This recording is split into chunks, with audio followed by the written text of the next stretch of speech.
A reforma administrativa significa piora nos serviços públicos.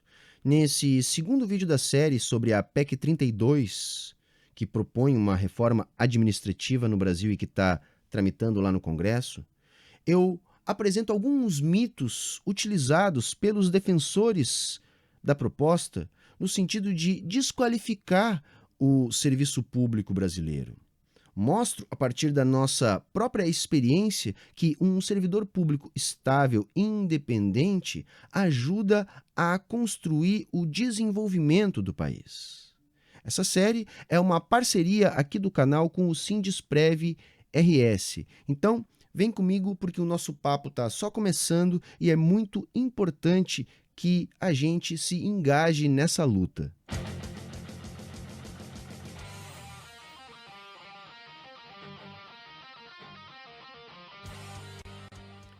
Primeira coisa, né, gente? Serviço público independente é uma conquista da classe trabalhadora. É fruto de lutas. Representa, para os trabalhadores, um avanço nas mediações da luta de classes. Servidor público seguro, independente, defende o trabalhador do poder político-econômico. A perda de estabilidade que pode ocorrer com a aprovação dessa proposta de reforma administrativa traz os vícios privados para o setor público, o clientelismo, o passar de pai para filho. As indicações sem rigor técnico vão se sobrepor ao atual processo que vem ocorrendo no serviço público, onde existe uma gradativa elevação do nível de escolaridade média do conjunto do funcionalismo, o que certamente tornará o serviço público menos técnico e menos eficiente.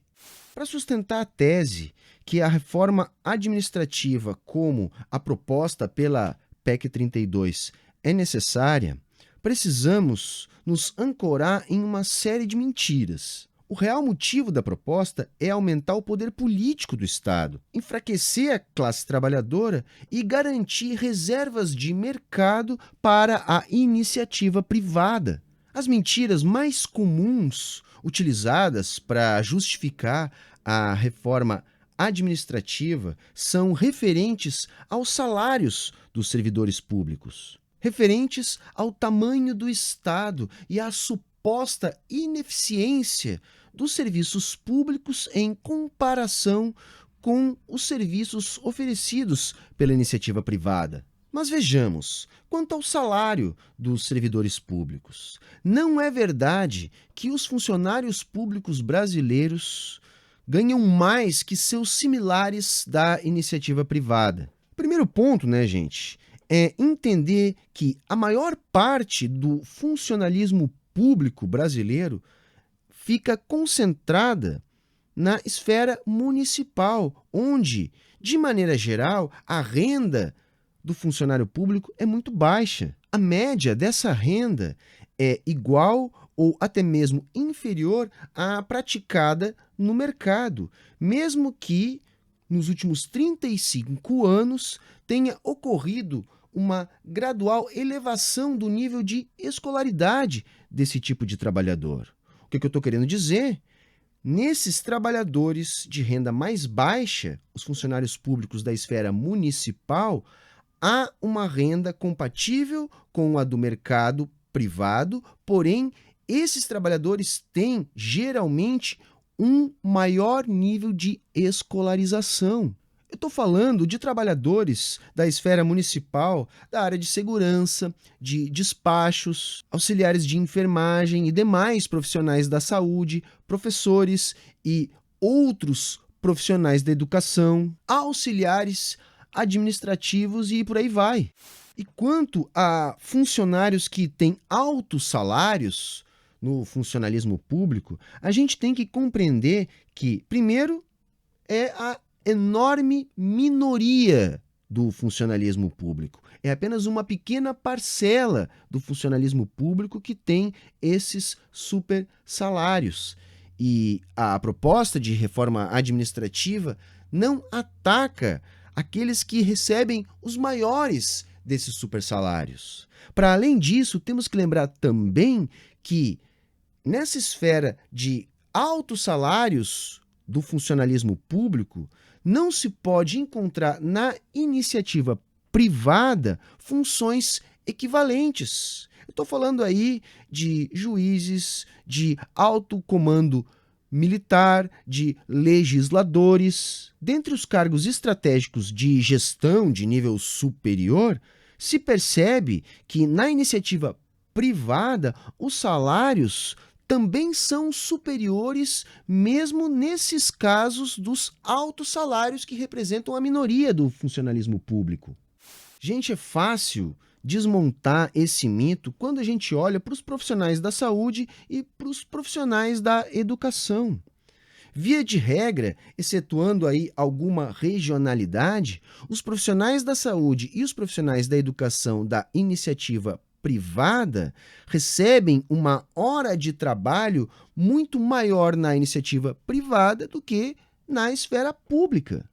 Outra mentira muito utilizada para defender a PEC 35 é o inchaço da máquina pública, o tamanho do Estado brasileiro. Mas quando a gente vai olhar os números, como os que eu vou deixar aqui no comentário fixado de uma nota técnica, a gente percebe que nos últimos 35 anos não houve aumento do setor público no conjunto total de trabalhadores empregados na economia brasileira. Ao contrário, houve um aumento da participação do trabalho no setor privado da nossa economia. Temos um número de funcionários públicos totalmente compatível com o tamanho da nossa estrutura pública. Na verdade, poderíamos ainda ter mais funcionários públicos. Basta compararmos o número de funcionários públicos do Brasil com a sua população com os países desenvolvidos e suas respectivas populações. E as mentiras não param por aí. Por isso que eu disse que hoje era para desmascarar mitos. Há um mito muito recorrente de que o funcionário público no Brasil não pode ser demitido. Gente, isso é falso.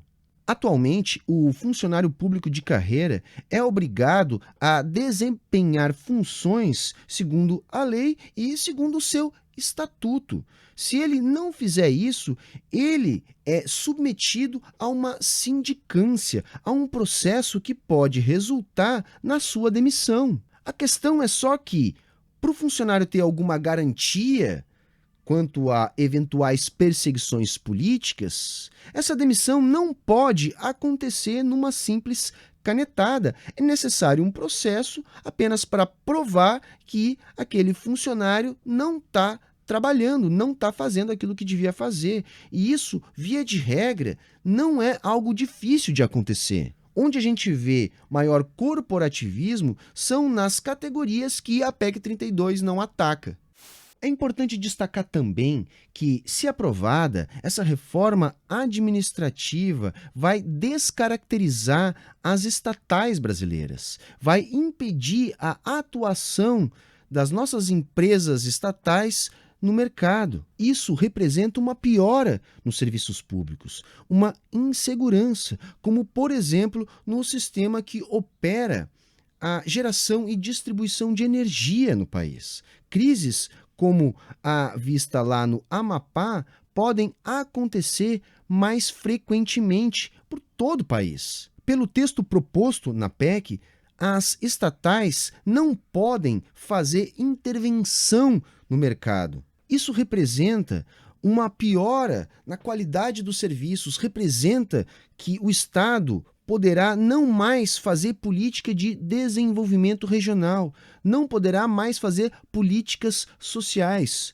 Tudo isso, caso aprovada a reforma administrativa, pode ser considerado como intervenção no mercado e, portanto, vedado. Esses programas podem passar a ser considerados inconstitucionais, pois podem ser considerados garantias de reserva de mercado, coisa que o texto que está sendo discutido proíbe. Gente, hoje já existem dispositivos legais determinando como que as estatais devem atuar no mercado. Em todos os países desenvolvidos, as estatais atuam como mediadores no desenvolvimento econômico da nação. A iniciativa privada, historicamente, não investe em infraestrutura. Se aprovado esse texto, as nossas estatais ficarão de mãos atadas, restando a elas apenas os processos de privatização. Esse texto pode restringir até mesmo a atuação dos bancos públicos. Imaginem só se na crise de 2008 nós não tivéssemos bancos públicos para segurar as distorções durante os momentos de maior instabilidade. Todos os países do mundo têm os seus bancos de desenvolvimento. O BNDES também estaria ameaçado. Entidades como a Embrapa também poderiam configurar reservas de mercado. Todas essas entidades estão ameaçadas com esse texto da PEC 32. Bom, gente, e se vocês estão entendendo, se vai haver uma substituição dos funcionários concursados pelos funcionários indicados, se as estatais vão ser privatizadas, o que sobra? Sobra a extinção dos concursos públicos. Ficarão restritos a altíssimos cargos, cargos com concorrência elevadíssima, cargos que só poderão ser acessados por quem tiver melhores condições materiais de disputá-los, de se preparar, o que acaba com o sonho do trabalhador brasileiro de melhora na sua qualidade de vida a partir do ingresso no funcionalismo público a partir de um concurso. E se não teremos mais funcionários concursados, também podemos prever o aumento das terceirizações no serviço público, o que, comprovadamente, a gente sabe, aumenta a probabilidade de desvios de verba, de menor transparência, de corrupção. Então, se essa proposta só pode nos levar à interrupção do processo de aumento da escolarização média do funcionalismo público, substituição do funcionalismo público técnico por um de indicação política, fim dos concursos públicos, aumento das terceirizações, aumento da corrupção, fim do papel das estatais como mediadoras do desenvolvimento, perigo para o sistema bancário. Se tudo isso é uma realidade, só podemos concluir que, se aprovada, a reforma administrativa vai piorar a sua vida, não só a vida dos funcionários públicos. Se aprovada, a PEC 32 representa a piora na qualidade dos serviços públicos, representa a maior dificuldade de desenvolvimento do Brasil. O que a gente precisa é de um setor público forte, independente, que possa atuar mediando os interesses da classe trabalhadora frente aos interesses político-econômicos que manipulam o Estado. O que a gente precisa é de um serviço público estável para que a gente possa se desenvolver enquanto nação. Por isso, eu convido todos vocês a continuar acompanhando a série. Ainda tem muita coisa para a gente discutir a respeito dessa PEC 32 que propõe a reforma administrativa no Brasil. E é importante a gente ficar por dentro de tudo isso para ajudar na luta que é a pressão sobre os deputados para que essa proposta não seja aprovada. Tá bom, gente? Era isso hoje e até o próximo vídeo.